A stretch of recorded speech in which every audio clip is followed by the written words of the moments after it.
اگر محمد صلی اللہ علیہ وسلم کا عقیدہ پھیلتا چلا گیا تو اور میدان جنگ میں محمد صلی اللہ علیہ وسلم کے پیروکاروں کا جذبہ یہی رہا تو جو ہم دیکھ چکے ہیں تو خدائے یہودا کا شعور غروب ہو جائے گا، لیکن یہودی لڑنے والی قوم نہیں۔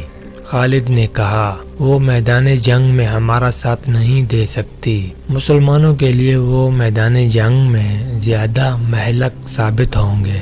ایک اور سردار نے کہا وہ اپنی یوحوا جیسی دلکش لڑکیوں کے ذریعے مسلمان سردار اور سالاروں کو میدان جنگ میں اترنے کے قابل نہیں چھوڑیں گے۔ دوستو ناظرین، ویڈیو کو آگے بڑھانے سے پہلے ہماری آپ سے چھوٹی سی گزارش ہے کہ اگر ہمارے چینل پر اب تک نئے ہیں تو ہمارے چینل کو سبسکرائب کر دیں، ساتھ بیل آئیکن کے بٹن پہ کلک کر دیں اور ویڈیو کو پورا واچ کریں۔ یوحوا کا کردار خالد بھلا نہیں پا رہا تھا اور 4 برس پرانی باتیں اسے سنائی دے رہی تھی۔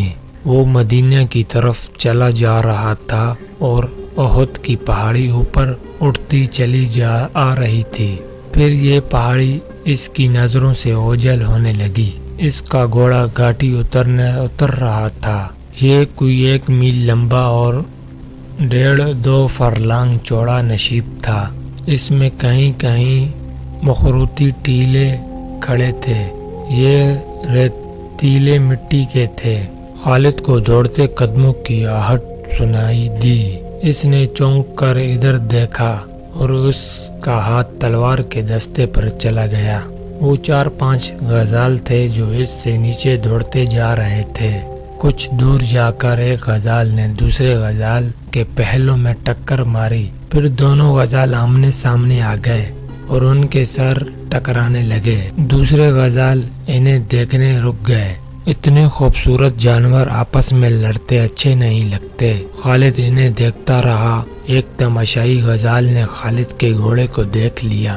اس نے گردن تھانی اور کھر زمین پر مارا۔ لڑنے والے غزال جہاں تھے وہاں ساکت و جامد ہو گئے اور پھر تمام غزال ایک طرف بھاگ کھڑے ہوئے اور خالد کی نظروں سے اوجھل ہو گئے۔ قریش کے سردار 2 گروہوں میں بٹ گئے تھے۔ ان کی آپس میں دشمنی پیدا نہیں ہوئی تھی، لیکن پیار محبت احتیاط والی پہلی سی بات بھی نہیں رہی تھی۔ خالد کو یاد آ رہا تھا کہ سب ابو سفیان کی سرداری اور سالاری کو تسلیم کرتے تھے، لیکن کھچاؤ سا پیدا ہو گیا تھا۔ جب اتحاد کی ضرورت تھی اس وقت اہل قریش نفاق کے راستے پر چل نکلے تھے۔ خالد کو یہ صورتحال سخت ناگوار گزری تھی۔ کیا آپ کو معلوم نہیں کہ آپس کا نفاق دشمن کو تقویت دیا کرتا ہے؟ خالد نے ایک روز ابو سفیان سے کہا تھا، کیا آپ نے کبھی سوچا ہے کہ اس نفاق کو اتفاق میں کس طرح بدلا جا سکتا ہے؟ بہت سوچا ہے خالد، ابو سفیان نے اکتائے ہوئے سے لہجے میں کہا تھا۔ بہت سوچا ہے۔ سب مجھے پہلے کی طرح ملتے ہیں، لیکن میں محسوس کرتا ہوں کہ بعض کے دل صاف نہیں۔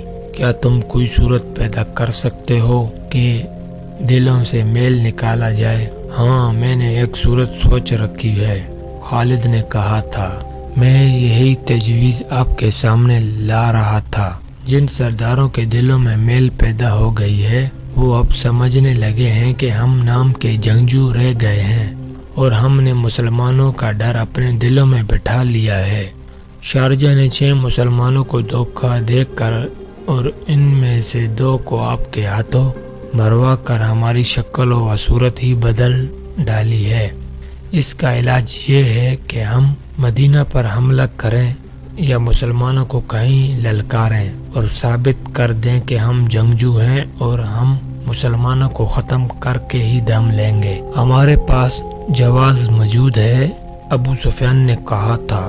میں نے احد کی لڑائی میں آخر میں محمد صلی اللہ علیہ وسلم کو للکار کر کہا تھا کہ تم نے بدر میں ہمیں شکست دی تھی، ہم نے احد کی پہاڑی کے دامن میں انتقام لے لیا ہے۔ ہم نے محمد سے یہ بھی کہا تھا کہ قریش کے سینوں میں انتقام کی آگ جلتی رہے گی۔ ہم اگلے سال تمہیں بدر کے مقام پر للکاریں گے۔ ہاں مجھے یاد ہے، خالد نے کہا۔ ادھر سے عمر کی آواز آئی تھی۔ اس نے کہا تھا کہ ہمارے اللہ نے چاہا تو ہماری اگلی ملاقات بدر کے میدان میں ہی ہوگی۔ آواز تو عمر کی تھی، الفاظ محمد صلی اللہ علیہ وسلم کے تھے۔ ابو سفیان نے کہا، محمد صلی اللہ علیہ وسلم بہت زخمی تھا، وہ اونچی آواز میں بول نہیں سکتا تھا۔ میں محمد صلی اللہ علیہ وسلم کو پیغام بھیجتا ہوں کہ فلاں دن بدر کے میدان میں آ جاؤ اور اپنے انجام کو پہنچو۔ دونوں نے ایک دن مقرر کر لیا اور فیصلہ کیا کہ کسی یہودی کو مدینہ بھیجا جائے۔ دوسرے ہی دن ابو سفیان نے قریش کے تمام سرداروں کو اپنے ہاں بلایا اور بڑے جوش و خروش کے ساتھ اعلان کیا کہ وہ مسلمانوں کو بدر کے میدان میں للکار رہا ہے۔ قریش یہی خبر سننے کے منتظر تھے۔ انہیں اپنے عزیزوں کے خون کا انتقام لینا تھا۔ ان کے دلوں میں رسول اللہ صلی اللہ علیہ وسلم کی نفرت بارود کی طرح بھری ہوئی تھی، جو ایک چنگاری کی منتظر تھی۔ وہ کہتے تھے کہ محمد صلی اللہ علیہ وسلم نے باپ بیٹے کو اور بھائی بھائی کو ایک دوسرے کا دشمن بنا دیا ہے۔ ابو سفیان کے اس اعلان نے سب کے دل صاف کر دیے اور وہ جنگی تیاریوں کی باتیں کرنے لگے۔ ایک دانشمند یہودی کو پیغام دیا گیا کہ وہ مدینہ جا کر نبی کریم صلی اللہ علیہ وسلم کو دیکھ کر جواب لے آئے۔ خالد کو یاد آ رہا تھا کہ وہ اس روز کس طرح قدر مطمئن اور مسرور تھا۔ قریش کے سرداروں کے دلوں میں جو تقدر پیدا ہو گیا تھا وہ صاف ہو گیا تھا۔ خالد بھڑکنے والا آدمی نہیں تھا، لیکن اس نے تہیہ کر لیا تھا کہ رسول خدا صلی اللہ علیہ وسلم کو اپنے ہاتھوں سے قتل کرے گا۔ نعوذ باللہ۔ یہودی ایلچی جواب لے کر آ گیا۔ رسول اللہ صلی اللہ علیہ وسلم نے ابو سفیان کی للکار کو قبول کر لیا تھا۔ لڑائی کا جو دن مقرر ہوا وہ مارچ 626 عیسوی کا ایک دن تھا، لیکن ہواؤں کے سردیوں کے موسم میں جتنی بارش ہوا کرتی تھی اس سے بہت کم ہوئی۔ اس کا نتیجہ یہ ہوا کہ یہ موسم تقریباً خشک گزر گیا اور مارچ کے مہینے میں گرمی اتنی زیادہ ہو گئی جتنی اس کے وہ 3 ماہ بعد ہوا کرتی تھی۔ ابو سفیان نے اس موسم کو لڑائی کے لیے موزوں نہ سمجھا۔ اس یاد نے خالد کو شرمسار سا کر دیا۔ وجہ یہ ہوئی تھی کہ ابو سفیان موسم کی گرمی کا بہانہ بنا رہا تھا۔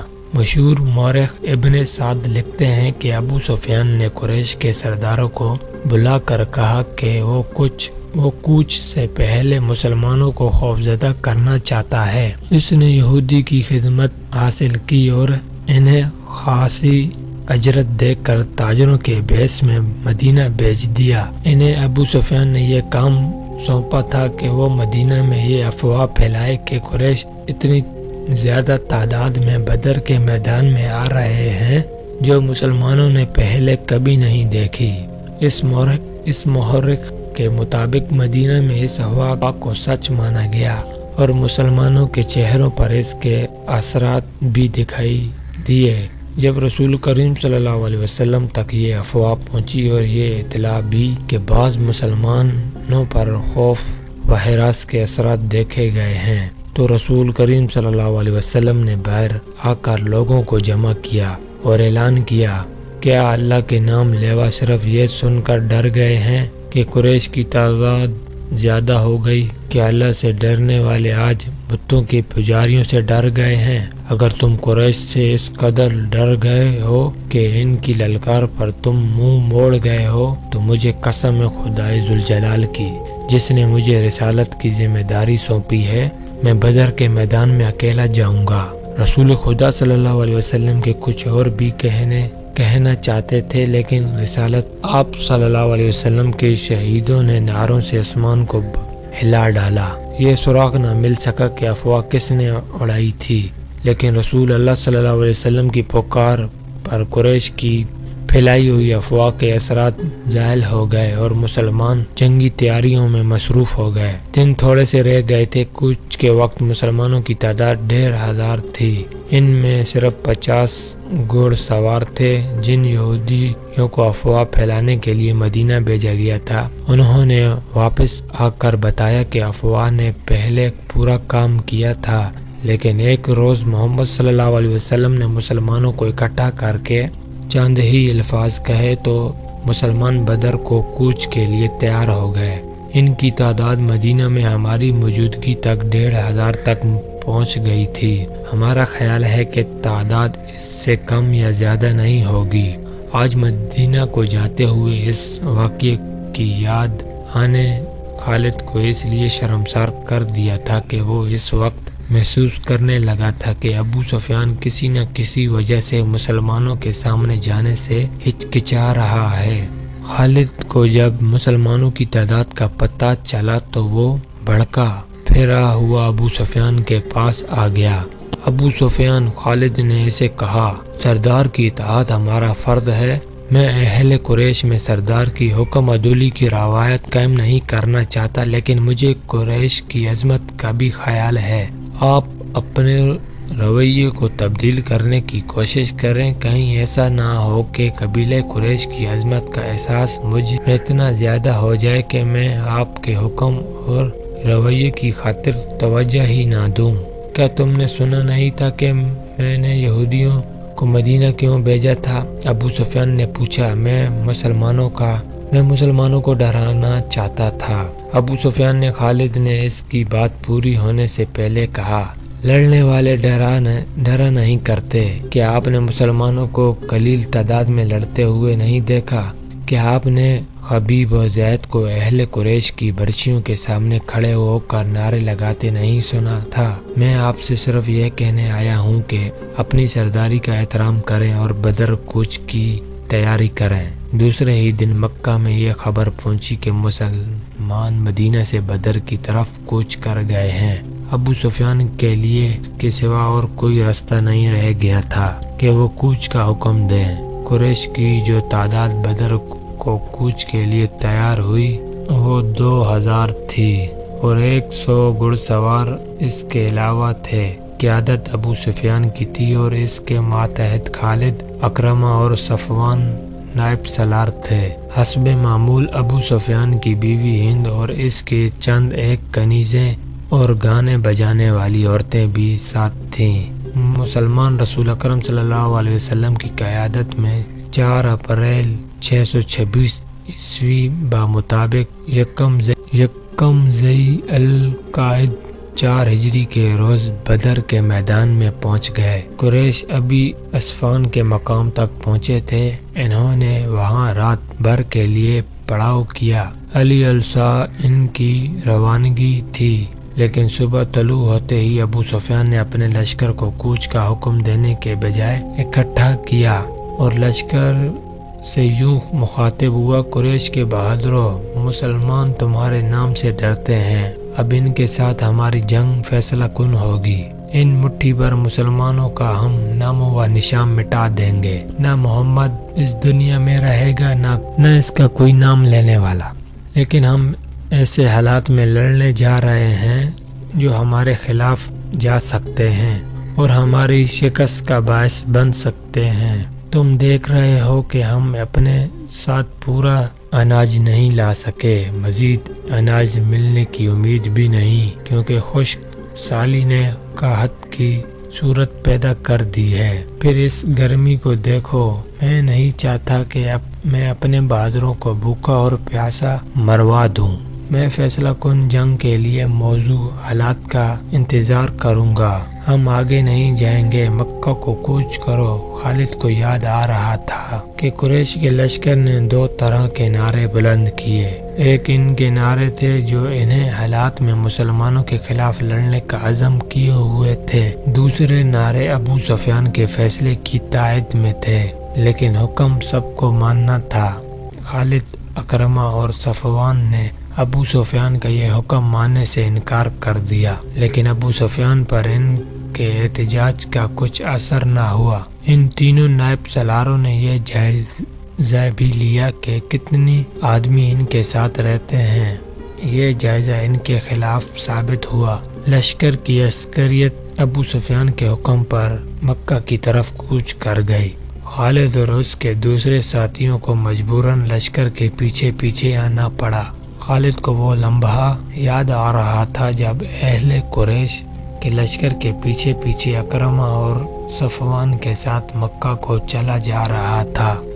اس کا سر جھکا ہوا تھا۔ یہ تینوں ایک دوسرے کی طرف دیکھ بھی نہیں رہے تھے، جیسے ایک دوسرے سے شرمسار ہوں۔ خالد کو بار بار یہ خیال آتا تھا کہ لڑائی میں اس کی ایک ٹانگ کٹ جاتی، بازو کٹ جاتا ہے، اس کی دونوں آنکھیں ضائع ہو جاتی تو اسے یہ دکھ نہ ہوتا جو بغیر لڑے واپس جانے سے ہو رہا تھا۔ اس وقت وہ اس طرح محسوس کر رہا تھا جیسے اس کی ذات مٹ چکی ہو اور گھوڑے پر اس کی لاش مکہ کو واپس جا رہی ہو۔ نبی کریم صلی اللہ علیہ وسلم کا قتل اس کا عزم اور عہد تھا جو وہ پورا کیے بغیر واپس آ رہا تھا۔ یہ عزم بچھو بن کر اسے ڈس رہا تھا۔ اسے بہت کچھ یاد آ رہا تھا، یادوں کا ایک ریلا تھا جو ختم نہیں ہو رہا تھا۔ اسے یہودیوں کے تینوں قبیلے بنو نذیر، بنو قریظہ اور بنو کنیکا یاد آئے۔ انہوں نے جب دیکھا کہ قریش مسلمانوں کے خلاف لڑنے سے موڑ گئے ہیں تو وہ سرگرم ہو گئے۔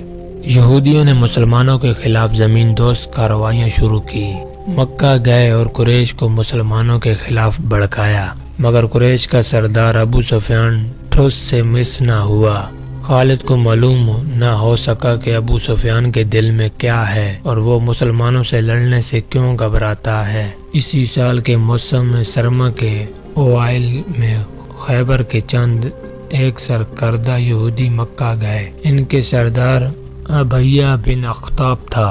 یہ شخص یہودیوں کے قبیلے بنو نذیر کا سردار بھی تھا۔ یہودیوں کے پاس زہر و جوہرات کے خزانے تھے۔ وہ چند ایک یہودی ابو سفیان اور قریش کے دیگر سرداروں کے لیے پیش قیمت تحفے لے کر گئے۔ ان کے ساتھ حسینوں و جمیل لڑکیوں کا طائف بھی تھا۔ مکہ میں یہودی ابو سفیان سے ملے، اسے تحفے پیش کیے اور رات کو اپنے طائف کا رقص بھی دکھایا۔ اس کے بعد ابی بن اخطاب نے ابو سفیان سے خالد، اکرمہ اور صفوان کی موجودگی میں کہا کہ انہوں نے مسلمانوں کو ختم نہ کیا اور ان کے بڑھتے ہوئے قدم نہ روکے تو وہ یمامہ تک پہنچ جائیں گے۔ اگر وہ اس میں کامیاب ہو گئے تو قریش کے لیے وہ تجارتی راستہ ہمیشہ کے لیے بند ہو جائے گا جو بحری اور عراق کی طرف جاتا ہے۔ قریش کے لیے یہ راستہ شاہراہ کی حیثیت رکھتا تھا۔ اگر آپ ہمارا ساتھ دیں، ابی بن اخطاب نے کہا، تو ہم مسلمانوں کے خلاف خفیہ کارروائیاں شروع کر دیں گے۔ ہم مسلمانوں سے دگنے تھے تو بھی انہیں شکست نہ دے سکے۔ ابو سفیان نے کہا، ان سے 3 گنا تعداد میں ان سے لڑ لیں تو بھی انہیں شکست نہیں دے سکے۔ اگر چند اور قبیلے ہمارے ساتھ مل جائیں تو ہم مسلمانوں کو ہمیشہ کے لیے ختم کر سکتے ہیں۔ ہم نے یہ انتظام پہلے ہی کر دیا ہے۔ ابی بن اخطاب نے کہا، قبیلہ غطفان اور بنو اسد آپ کے ساتھ ہوں گے، چند اور قبیلے ہماری کوششوں سے آپ کے ساتھ آ جائیں گے۔ خالد کو کیا کچھ یاد نہ آ رہا تھا۔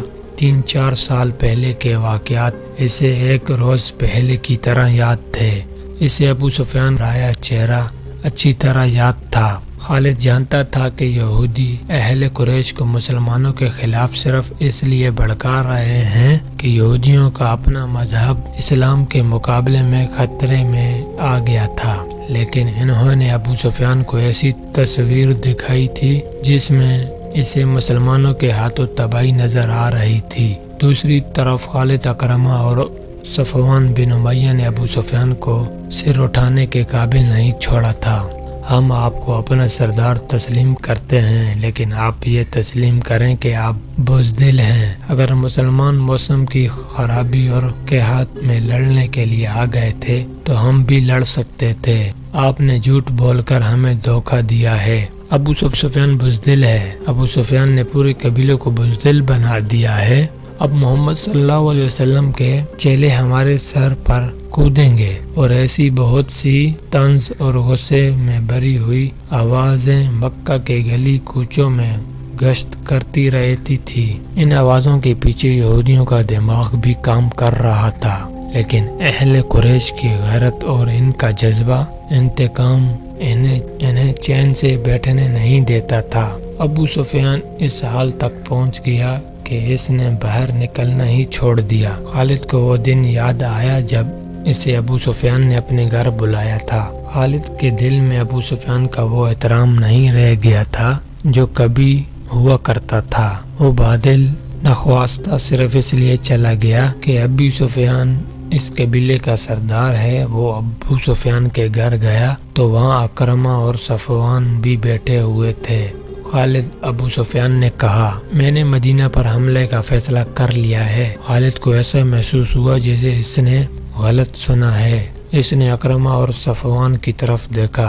ان دونوں کے ہونٹوں پر مسکراہٹ آ گئی۔ ہاں خالد، ابو سفیان نے کہا، جس قدر جلدی ہو سکے لوگوں کو مدینے پر حملے کے لیے تیار کر لو۔